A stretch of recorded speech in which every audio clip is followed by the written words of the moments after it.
Hey guys, today's episode is going to be audio only. I made a bit of a mistake with the camera while recording. It's a little unfortunate because we haven't recorded in person in a while, but even 49 episodes in, stuff still kind of happens. Apologies from our side, but I hope you'll still tune in. And with that, we'll start the episode.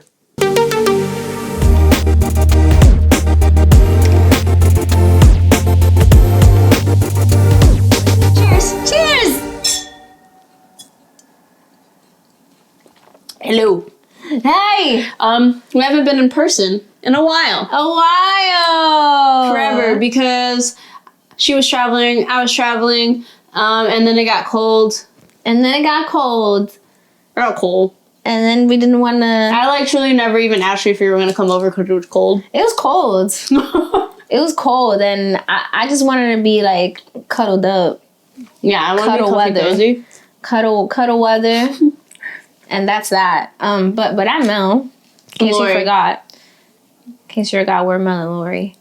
Welcome to the chaos. Sorry, I'm eating Snickers. I will be too. So sorry in advance. Wow. So today we'll have our main topic. We'll say what it is, but it's kind of based off of a recent movie that came out. I mean, at this point, when this episode releases, it will have been out for a few weeks. Yeah. But it's J-Lo's new musical, This Is Me. Musical experience. Now. Yeah. It's an experience. And you know what's weird is that I don't hate it. No. Because her and I went into this wanting to hate watch it. Mm-hmm. Because the trailer was so weird. It was weird.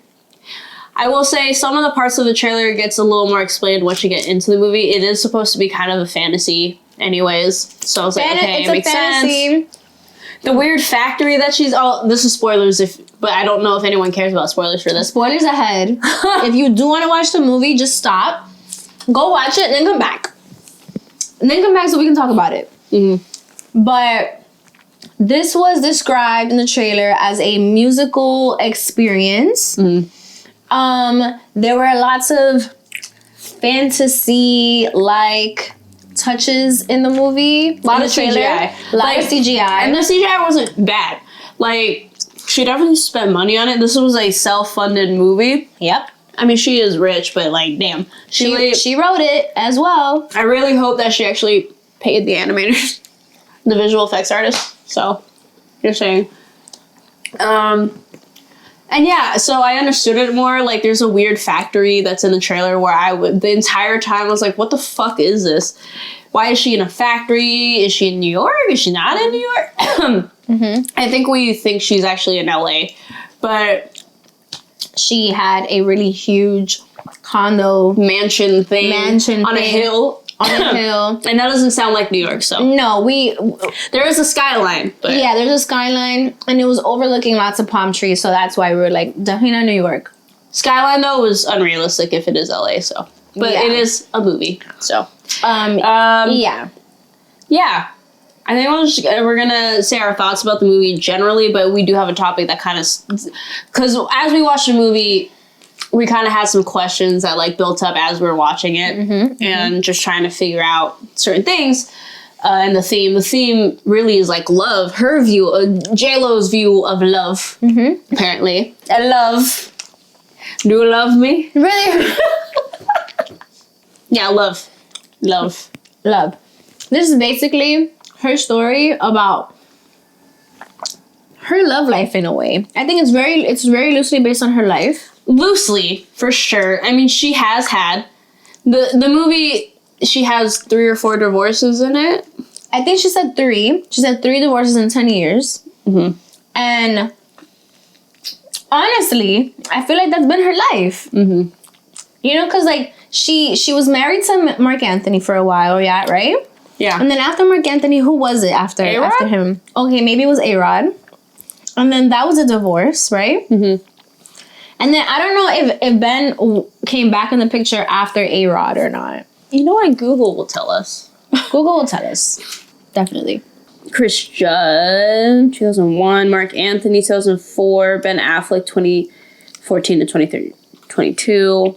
These were her spouses, though. How many marriages Jennifer Lopez had? Okay, she's been married 4 times. Yeah. So, this is right. 97 and 98. She's had 3 divorces. 2003, 2014 and 2004 to 14. Oh, Affleck was previously engaged from 2002 to 2004. That was right before Mark Anthony, and now he's the current one. And then she was engaged to A-Rod, not married. They got engaged. Okay. But they never actually got married. Got it.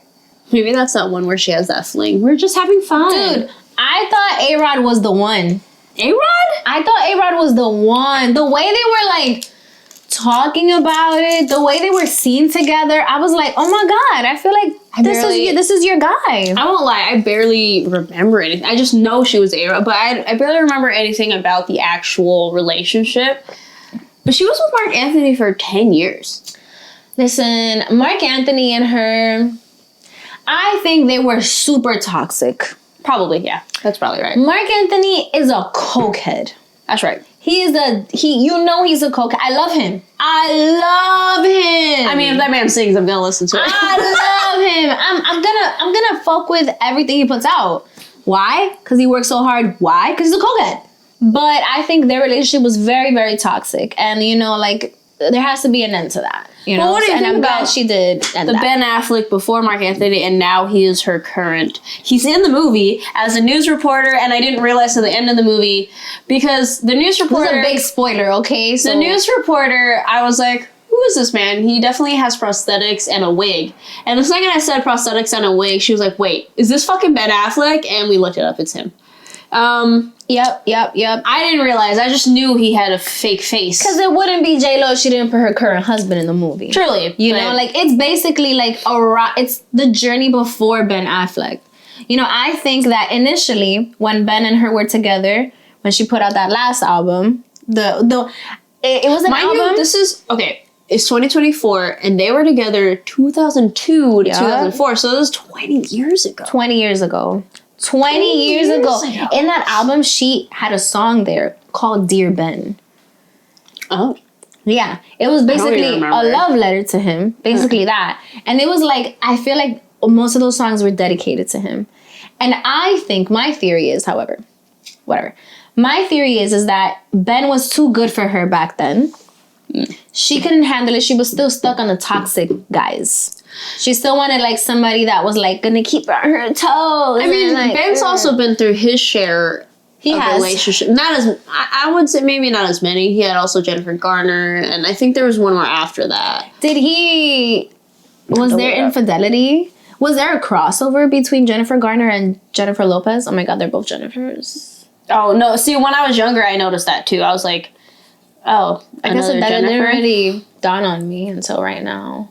It's interesting because, okay, so 20 years ago, they were in their early 30s at this point. Okay. So grown as adults. Yep.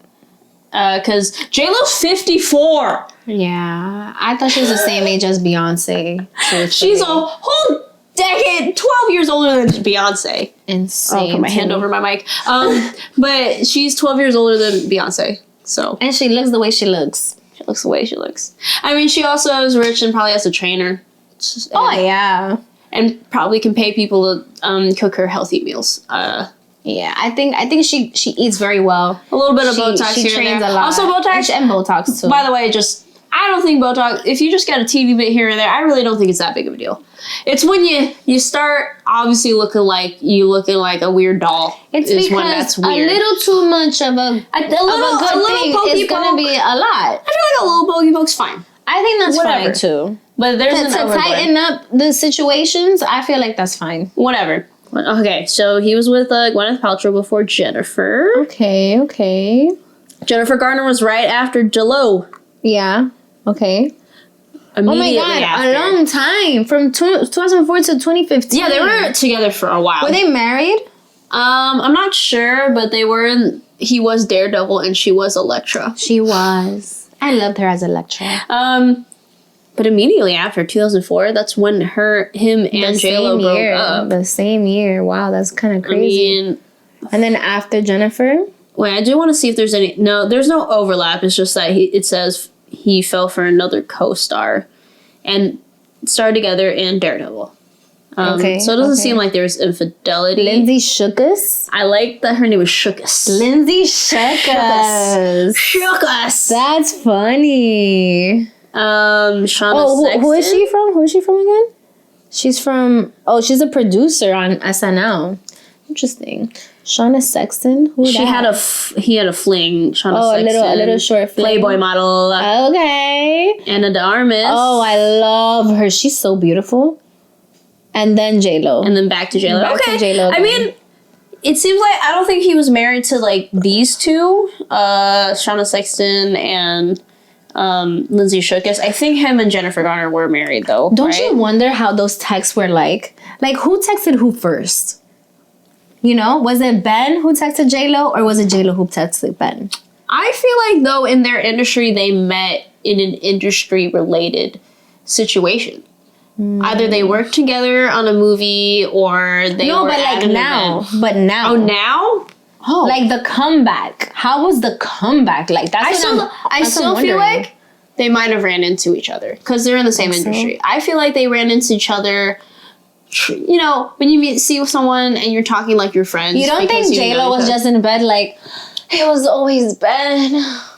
No. It was always him. Is it bad to say that I don't think J-Lo cares much about other people than herself? Is that mean? Oh, please don't dox me, J-Lo. No way. You know, I don't think there's that many J-Lo stands for No, I didn't mean. I mean J-Lo herself. I don't know if her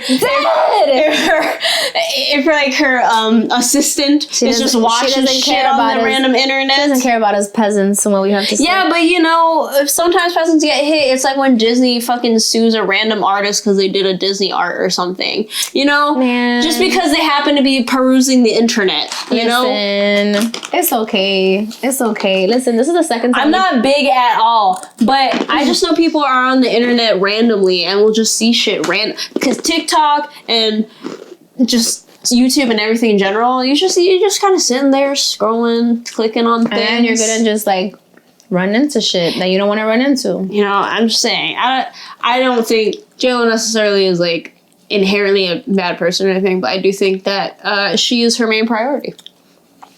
All I'm saying is that, like I said in the last episode, I've just heard way too many stories about her for me not to consider if she's like, is she the best person to be around? Like, do you want to be around And it's her? not like, I think I also mentioned this in the last episode, just because maybe you're not the greatest to some people doesn't necessarily mean you're a bad person. You just are maybe just very particular with your company, I guess, which is fine. That's fine. But that's absolutely there's fine. too many stories that it just seems like there's just too many. There's a lot. But anyways, let's get to the work, because we're talking about the work here.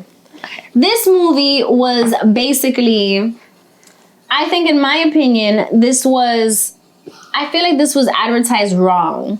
Oh, definitely. I feel like this was basically a long music video. I think it also, I was led to believe it was like a biopic, and it's not. Yes. I mean, I think it's very, like we said, loosely based off her relationships and her view on love, but it's not a biopic because it's fantastical. The factory is a heart factory. It's her inner emotions. So it's very much metaphorical, the entire movie. All metaphors. All metaphors. She talks to her therapist. Her therapist is Fat Joe. Right. She talks to her Fat Joe therapist and saying it like that. She talks to her Fat Joe therapist. She talks to her therapist Fat Joe. That's what I wanted to say. It sounded funny the way you said it. We did have a bottle before this. Right. During the movie. She talks to him and she tells him about her dreams and her dream about her seeing her inner child.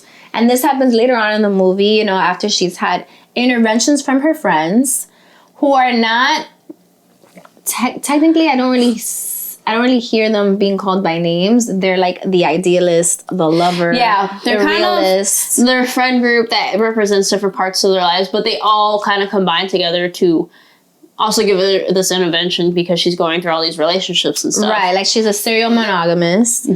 And she can't stop. She can't be alone for a little while. She can't just like chill. And she gets mad at people in her life because she's like, what do you mean? Right. I just like love and all that She stuff. goes to a Love Addicts Anonymous meeting. Yeah, this like AA meeting situation. And but loves at LA meeting. Loves addict. Lovers addict. LA. Love addict. LA. LA. It's definitely in LA for sure, I feel. And after that, it's definitely LA. But she goes to that and then she basically kind of like sort of heals her inner child. And she, you know, she comes out of that and the next wedding she goes to is her friend's wedding. And she's happy. Happy for them and happy for them. Happy to be there. Happy to see love and knowing that the possibility is there, but not being so hung up on it. Yeah. Which I think is a good lesson, I will say. I think it wrapped up quite nicely. I think overall for the movie, I was expecting to hate watch this. Oh yeah. But I'll give it like a 3.5 out of 5. Well, actually, let's do a rating of 10. So, I don't know, like a 6? 6.5? I'll go 6.5 as well. 6.5. I think it's like a 6.5 out of a 10 in terms of it wasn't as bad as I thought it was going to be because I understood the storyline once we got into it. It's not a biopic at all like I thought it was going to be, and that would have been weird, honestly. It would have been weird. Then it would have been a lower rating. But I understand what she's getting at with like the metaphors of like the factory that maintains her heart, and when it goes out of control, they have this like scene where everyone's like tied up in shibari ropes, and like another dance musical part where they like are binded together, whether the relationship is toxic or not. It's kind of like this metaphor for like staying in these relationships.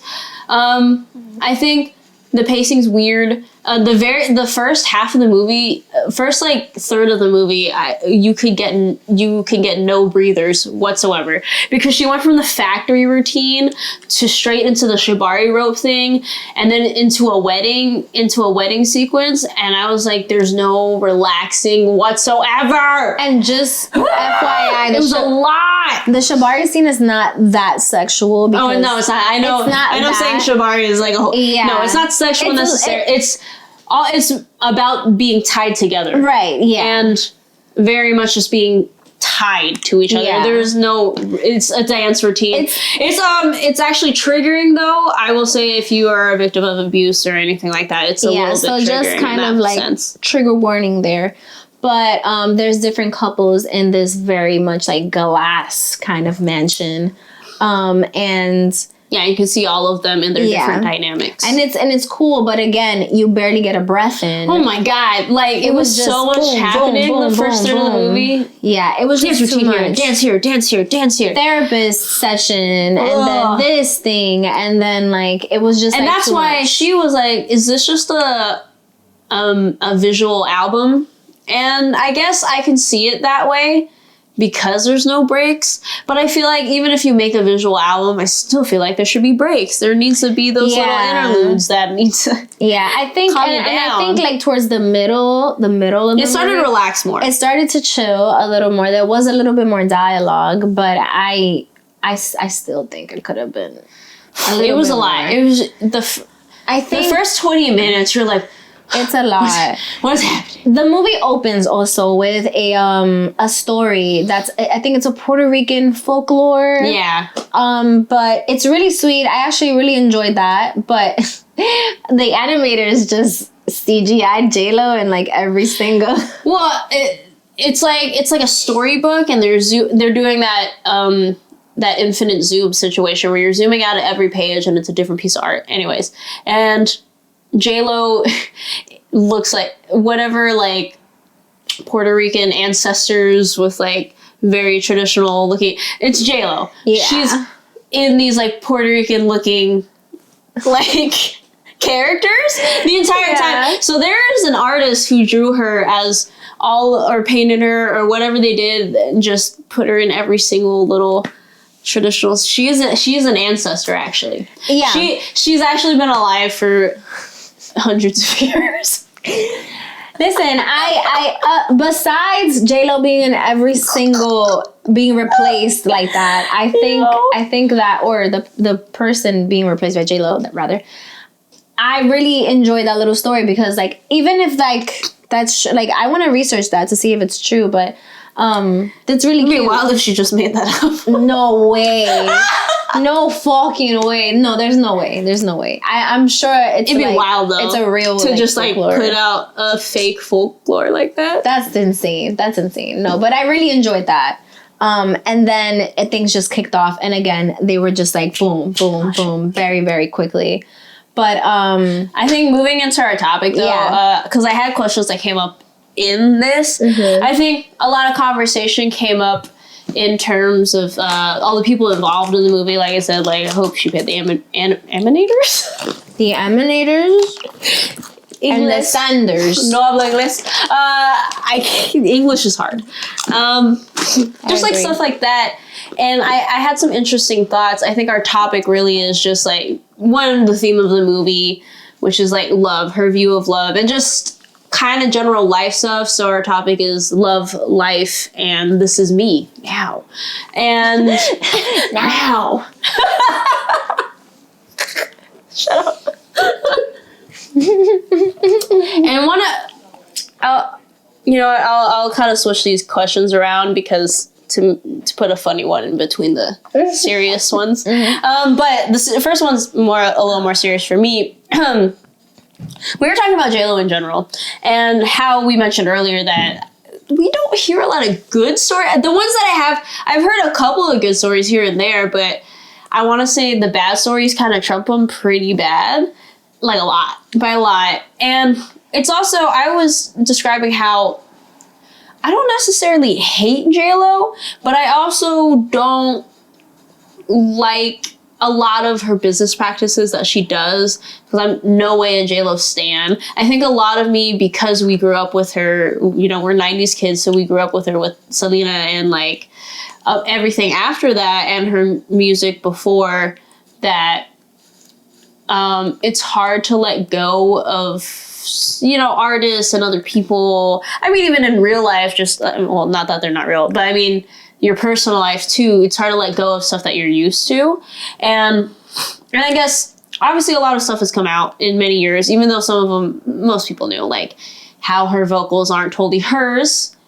And it's clear that she doesn't necessarily credit those people either. Right. Because it was like a surprise to so many people when people were talking about it. But I knew a lot about it before for many years. And also watching this movie, the CGI, there's a lot of CGI, and it's not bad CGI either. Like it's decent. And that's where I was like, is she paying these visual effects artists? Because one, visual effects artists, and I'm a motion graphic designer. I don't do a lot of like movies or big screen things, but I've done my share of commercials and advertisements and stuff. That animating is not, and being an artist in general just really isn't a largely respected profession in general. No, not at all. Especially with, the developments of AI now, and then also just even years past, just artists aren't paid the worth that they are, especially in movies. Too many studios have gone out of business. For like the movie Life of Pi with like the tiger and stuff, that whole studio went bankrupt. Yeah, they couldn't pay a lot of people. There was a whole controversy with a Sausage Party with Seth Rogen and what's his face?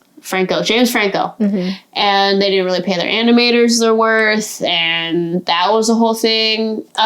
So watching this movie, I'm like, is she paying the visual effects artists? Yeah. I have a friend actually who's from college who has actually done a lot of work in terms of movies. He's a compositor and a visual effects artist. So, there's a lot that goes into it. Is she paying these people? And then what we came up to, the dancers. I mean, I will say the best dance scenes are in the in the Heart Factory, which is so crazy because that's the part of the trailer. That's the most fantastical part of it. What the fuck is happening? Pure fantasy. It's a metaphorical factory. Yeah. But the best dance routines in the whole movie are in the factory. By far, yeah. By far the best ones. Definitely. There's the other parts, like when she's in her weird AA kind of meeting thing that just didn't hit. Didn't love Not that the dancers weren't good. It's just that how it was set up wasn't good. The song was lackluster. The dance routines were fine, I guess. Yeah. And that's not really on the dancers. That's kind of just what they decided on. Because the dancers were great. They were really, really great. And we're like, is she paying the dancers? Because it would be wild to me as someone who was a dancer professionally for a long time, didn't pay her dancers, especially for this movie that she paid for. I think that'd be insane. It would be absolutely insane. You know, and by this point, I feel like I would have heard. So I think she does pay them well. Hope so. Because I think at this point, because everything else that's circulating around her, it's her roots, you know, and so I think she respects dancers and respects the work that they put in. So I think up until this point, I haven't heard anything. Yeah. That she doesn't pay her dancers. You are a former professional dancer, and I feel like you know that world too, and you know, maybe being disrespected at certain jobs 100%. And like certain things. Yeah, because people think that you could just pay people in exposure, but exposure don't pay the bills. As an artist, we can give you a lot of exposure. Fuck out of here. You know, I still get that. No. A decade into my career. That's wild to me. You can literally look me up publicly on LinkedIn and know that I don't need your exposure. No. So. Fuck no. That sounds like really, you can keep your exposure. I don't know if you think that's uppity or anything, but I've truly been in my career for over a decade. Absolutely not. But because artistry, and I find dance as an art too. I think that's a different art. It's a physical art. Oh. It's glass. It scared me. It made a sound. It just clanked too loud. It scared me a little. You probably definitely hear that on the mic too. Yeah. It's a glass bottle with a glass cork, so it's just like it frightens me a little bit. Sure. Just a little bit for me.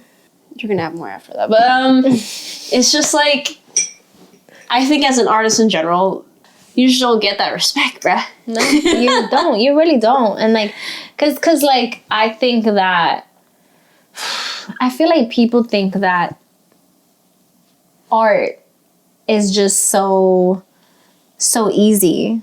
Oh yeah, all the time. You know, like people just think it's so effortless. Like do this, do this, do this, do this. Oh, and it's done. Especially, I also think people think art is only like painting and drawing and stuff. And I was like, you really don't understand what art is. But even then, painting and drawing takes a skill, and it's always interesting. Of course, it's a practice. You know, a skill. discourse on TikTok that I always see, like with digital art and traditional art too. It's crazy that traditional art already is disrespected as. Because it's an art, oh, you like to draw things. That's what people, you like to draw. Oh, that's nice. You know, like it can't be a profession of some sort. And then when it comes to digital art, people are like, it's so easy because you're using digital. I was like, no matter what you do, especially if we're just talking about drawing specifically, you still need to know how to draw. Yep. You could have all the tools. The tools are just to make it easier so you don't have to fucking color in the lines, you know? It's the foundation. I can just fill in a thing. It's the foundation. That's pretty nice. But the foundation is you still need to know how to draw. Yeah. And it is, you know, people outside of art will always judge. They're like, oh, it's easy. I'm like, then do it yourself. I don't. All the time. I've actually gotten to the point of where they're like, I can do it myself for cheap or whatever. Now, to the point where I used to get really fucked up about that shit. I still kind of do. But now my answer is, okay, go ahead.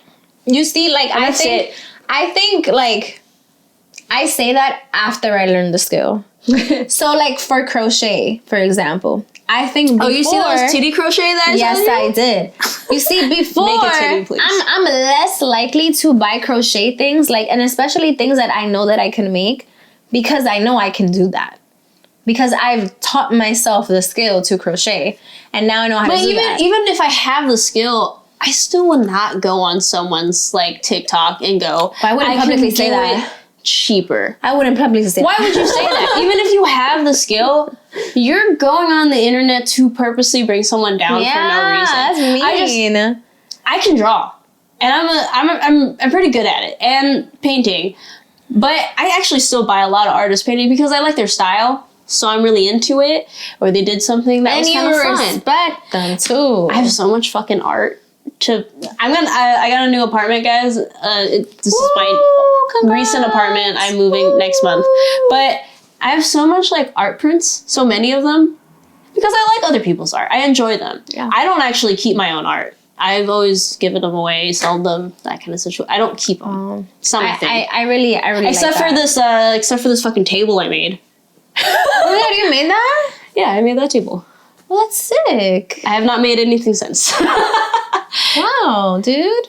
It's like a little end table, but like I don't keep art. Yeah, I have two pieces of art that I worked on.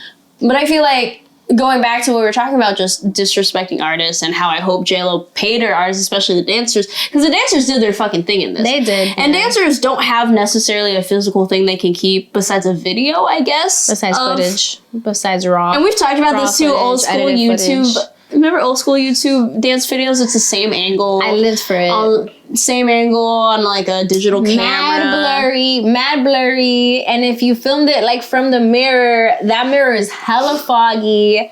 But if you have been in music videos and like concerts and stuff like that, you take footage from that, making sure that the camera or like the shot is zoomed into you, making sure that you're being seen. But yeah, that's it. But it's like, it's a lot, and like they deserve that footage. So I'm hoping that aside from being paid a very good amount of money, I hope they got that shit. I hope they got what they needed. Too. Well, we did notice a few of the dancers. Well, you recognize were J-Lo dancers before, anyways. Yeah. Quite a few of them. Yeah. And when she was on World of Dance, the competition show, World of Dance has been an event for many years. Not the event. I know for a fact that a couple of people that had auditioned on the show had already been dancers for her, or they went on to dance for her even if they didn't win the competition. She like hired them at some point to dance dope. For her. So, that's pretty dope. Yeah, I do really, and this goes into what I was saying, paying your dancers and stuff, and there's an amount that I respect of her, like having dancers and all this other stuff. And you and I talked about, we grew up with her music, her and Selena and all this other stuff. I was wondering, as people, especially with artists that we've been writing for forever, do you think that we harbor space for people that we relate to or grew up with and disregard some of their actions? Because like I said, she has a lot of stuff against her as well. Why I question if she pays the people who were on this movie, because there's a lot of work in this movie, you know? And yeah. I think it's hard to say, right? Because then I think about Cardi B. Yeah. And like how she came up, and I'm not sitting here saying that I'm the biggest Cardi B stan.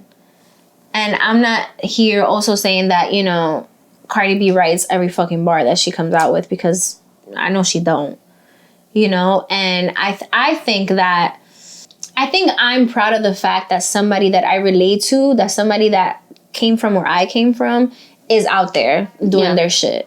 Like that's what I like. That's what I like. And that's the feeling that I take most in part with, like I feel like I like that feeling a lot. And I think that most of us, I feel like we've spoken about this a little bit, but I feel like most of us find it difficult to separate the artist from... Yeah, we have talked about it a little bit. From the craft, Yeah. And I think at this point, with all the stories that have come out from J-Lo and, like her shit and how she's been shitty to people and stuff like that, and like her not crediting people that she's worked with and I think that I also don't hate her. But if I was still a working dancer, knowing what I know, would I want to work for her? Probably not. Probably not. Yeah. Just because I know what I know, and I don't know if like I want to work for her for the check. Yeah. You know? So I think that it's hard because like just because somebody comes from where I come from, it doesn't mean I'm going to just kind of like thirst for them. Yeah. You know, like I don't think like that's like a prerequisite. I feel like too, separating artists from the craft too, there's a fine line. I feel like it kind of depends too. Weirdly enough, I listen to lyrics. Not everyone does that. I do like songs sometimes just for the beat. Because they're fire sometimes. Me too. I feel like some artists really are nothing like their artist persona at all. Not everybody, but you know, it's just there is a part where you do have to think about what you're supporting a little bit. I will say maybe some of my music taste isn't like the greatest in terms of that, but I mean, same, you know, because like, but yeah, I don't know. It is what it is. I'll put okay. My next question is kind of a funnier thing. JLo loves tracksuits. She does. She had these coats like body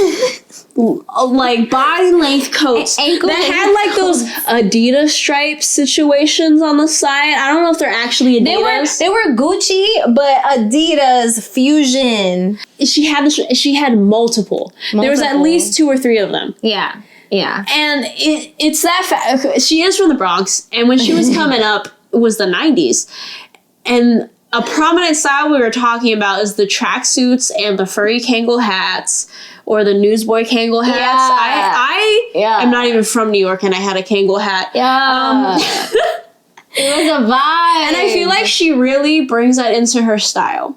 She does. She will always. Until now. To this day. To this day. She will wear coats with these fucking stripes on the side. She fucking will, man. She will. You know, when I saw the first one, I was like, okay. But then she had another one, and then I was like, what? What do you mean you have another one? Another one. She loves it so much. She won't go back to the Bronx, but she's gonna keep the style. She'll never be back in the Bronx. But she's gonna keep that Bronx style for sure. She will. I'll say this though. I understand why she won't go back to the Bronx. That's the hood. It's the hood. She came up. You know? You don't want to go back. Why would you want to go back to the hood? Yeah, I get that. I understand. You know, like I kind of get it to that extent. This wasn't a question that I had, but is there anything about the Bronx that's underrated though that you because people don't go to the Bronx, they would never find out? My only one that I have, because I don't have a lot of experience of being in the Bronx, but there's a brewery out in the Bronx that I really liked and I had a good time. It was by the train. Bronx Brewery? Yeah, honestly, we had a really good time. You know, really ironically, I've never been there. It's actually a really. I've actually never been there. You know. We stayed there like all day. There was an outside area, right? So we stayed there all day, right? Yeah. And there was a food truck. And then in the evening, there was a DJ and they were playing a lot of reggaeton and like a lot of like shit going on. And honestly, we had a great time. That's sick.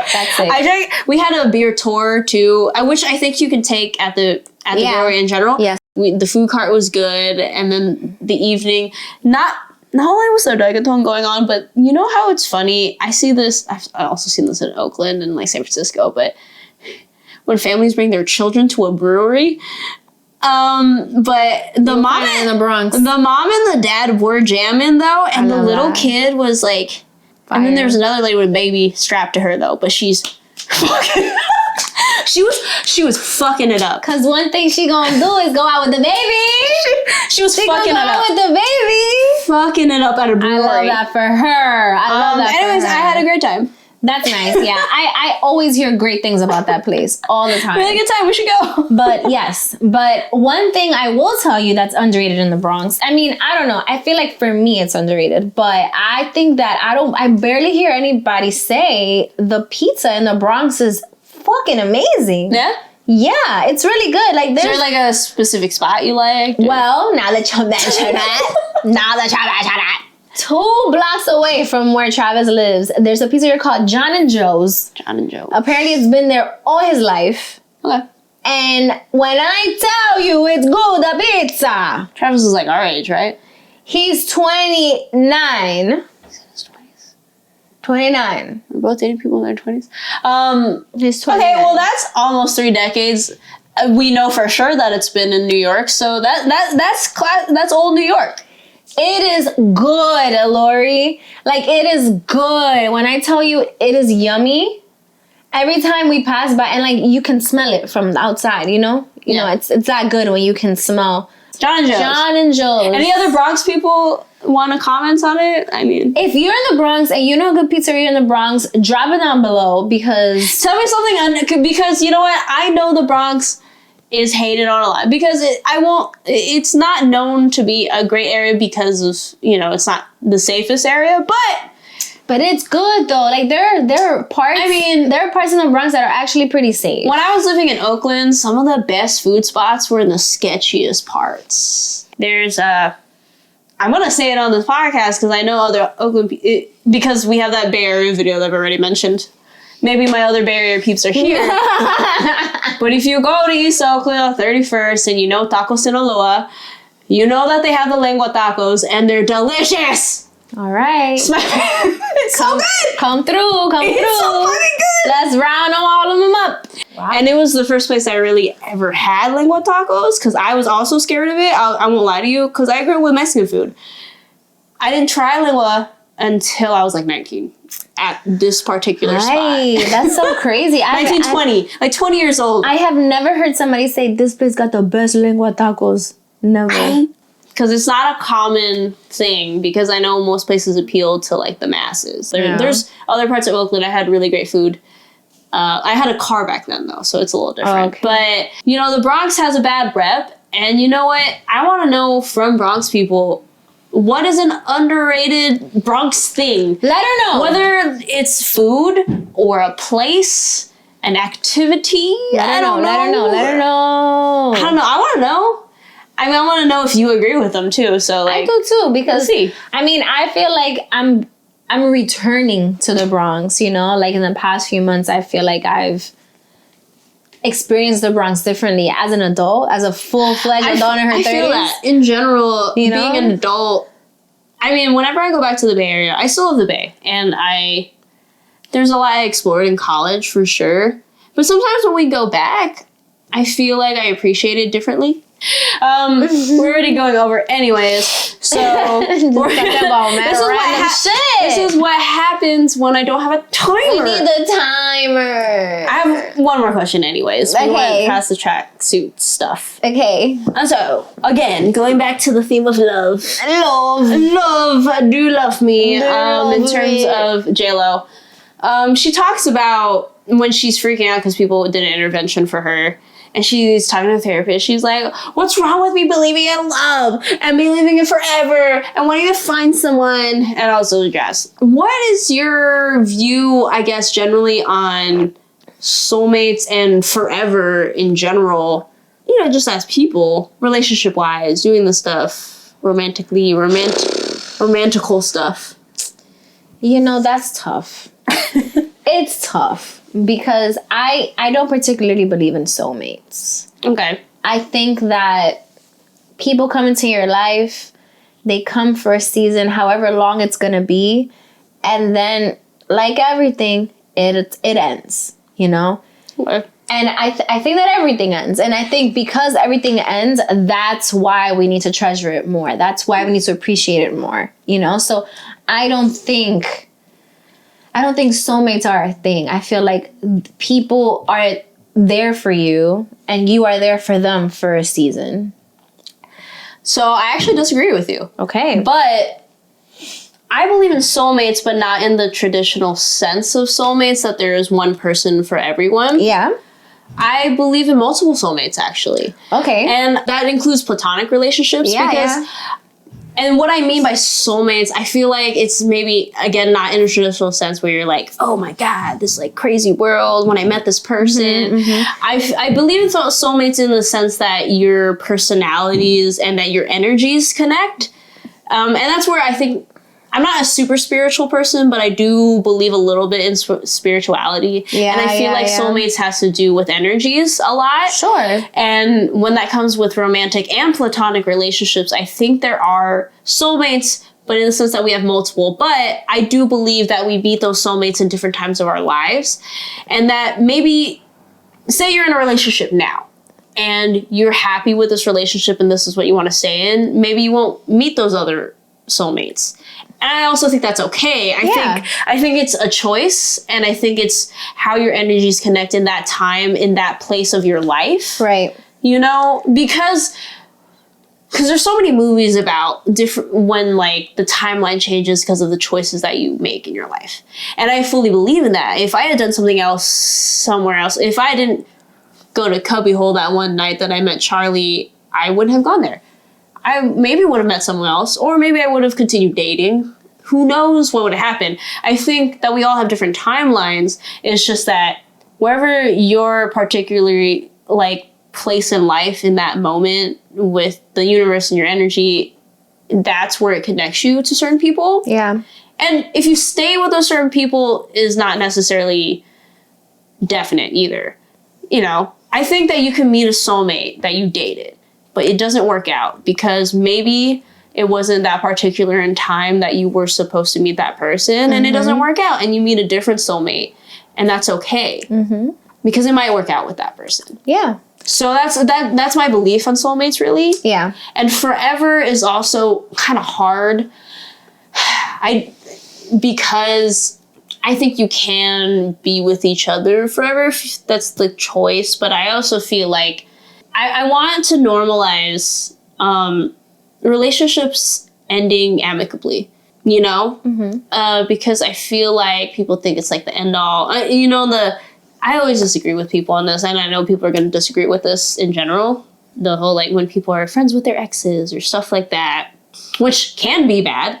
It's another gray area. I don't think nothing in life is black and white. So even being friends with exes isn't black and white. I'm friends with exes. It can be bad. I think that exes being in your life can be toxic for sure. Because that also depends on the people. It also depends on what your relationship is with that person. Because some people will be taking it too far, for sure. Don't get me wrong. Yeah. But if it was amicable and it's... Because sometimes some people just realize that they're better as friends. Because I think because you're friends, maybe you felt like maybe we'd be good as a couple. And then you get into being a couple and you're like, okay, maybe not. Yeah. You know? Yeah, which is like absolutely fine too. But I think that following your earlier thing about like love and forever, I think the word that you kept using is choice. I think that love is a choice. And I think it's a choice you keep making. Whether if it's with the person you are in a relationship with or another person that you want to move on from. But I do agree to a certain extent on like what you said about there being multiple soulmates, platonic or not. I feel that, again, love is a verb. Yeah. It's an action, and it's actions you take every single time. It's like you said, if you didn't go to Cubbyhole, you wouldn't have met Charlie. You know, if like I wouldn't have like... Sorry, that was my phone. I thought I put on silent. Sorry. It's a lightsaber sound. if I wouldn't have DM'd or like chatted to Travis, you know, on Hinge, and I would have like deleted Hinge once again after many times of deleting Hinge and uploading it again and all that shit, then like I wouldn't have met him, you know? And like I also probably would have been dating somebody else, or I probably would have been like, you know, meeting somebody else or meeting someone else that I would have been falling for, whatever. But it's always a choice. For sure. I think it's a choice, but I also feel like where spirituality comes in, there is still a part, because there's just too many things that we can't control anyways. Even if there's a choice that maybe spiritually that person wasn't supposed to be connected to you in a lot of ways, you know? Yeah, because I don't think I think a lot of people really put a lot of stock into like astrological things. Like signs. And you know me, I have a bad past of that because I'm a Gemini. I get hated on, bro, like all the time. And I'm a Libra, but like, I get hated on too. If you're a Scorpio, you definitely get hated on. Sorry. But it's just like, I think that everything that everyone kind of takes stock in has a little bit of influence, but I don't think that you should ever fully look into one thing. I don't think spirituality, astrological signs are the 100%. I think it can. I know there's a lot of people that are realists and don't believe in any of those at all, but I'm sorry, it's just there's too much stuff that we cannot control that also weirdly relates to us so much, especially spiritually, even zodiac-wise. Like, come on, that's too much coincidence to really. Yeah, sometimes it's too much. I don't think it's the 100% that I've met people that I've dated before who are like, oh, you're a Libra, and stuff like that. I think there's more than that. You know, and there's going to be a lot of combination, not only just your choice, but also the combination of things. Yeah, there's always more than that. And I feel like, too, people should connect to things spiritually a little bit more. I'm not super spiritual, but I know enough that, and I say that because, and that's not, I don't know why, but I feel like people, when I say spiritual, they think like religion, and I'm super not religious. I mean, I guess I'm from a Catholic family, but it's whatever. Yeah. But what I mean by that is, I don't even know the definition of spirituality, but it's like feeling and understanding stuff around the things that you don't have control of that affect your life, I guess. think it's like the things that feel bigger than you. Yeah, like stuff that's more than you. Because there are a lot of explanations scientifically that can explain a lot of things, but when it comes to human emotion and honestly life events, you know, whether it's weather or how your life goes, or it just there's just weird things that none of us are in control of, and that it affects us, and that I feel like it's more people should accept the fact that you can't control everything, because I feel like a lot of people think they can. Or they're not comfortable with losing control. Right. That you just can't control everything. Yeah. That's just the only thing, really. Yeah, I think, and that comes with experience, being out and about. I heard something about, I heard a podcast that Jay Shetty was on recently. Jay Shetty was in the movie too, by the way. He was an Aries in the movie. But so he was on the podcast. He was basically saying like, they were asking him like, what do you think it's like, you know, people's biggest downfalls when it comes to dating? Like everyone's saying that they're single and like, you know, the dating pool's weird and it's terrible, whatever. And he said that the biggest downfall for people and like the biggest thing that he sees is they have the longest ick lists. Oh, okay. Also, that's like new terminology to ick. If you know ick, or cringe, or anything like that, like you gotta be like a Gen Z. People are gonna like judge us. You're like, oh, what late millennial or something, whatever. It's no matter what. Now, I feel like the feeling of not liking something is still universal, no matter what. Yeah. The immediate dislike of something.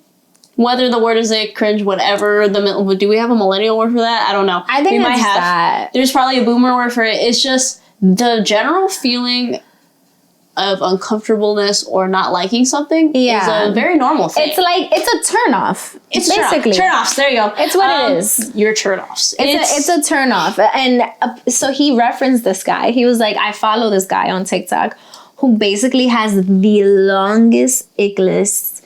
He reposts. A guy? He's a guy. I think he's a guy, but he's never posted himself. And it's a guy that I kind of grabs other girls' videos of them saying what their ick is, and he just lists them. I've seen them. It's a guy. The longest list where like you can't do this, and you know what? It's called Guy with a List. Don't get me wrong. There's a lot of icks that I'm like, really? Come on. Some of them. But he's come up a couple of times in ones that I was like, you really didn't understand the point of that one, did you?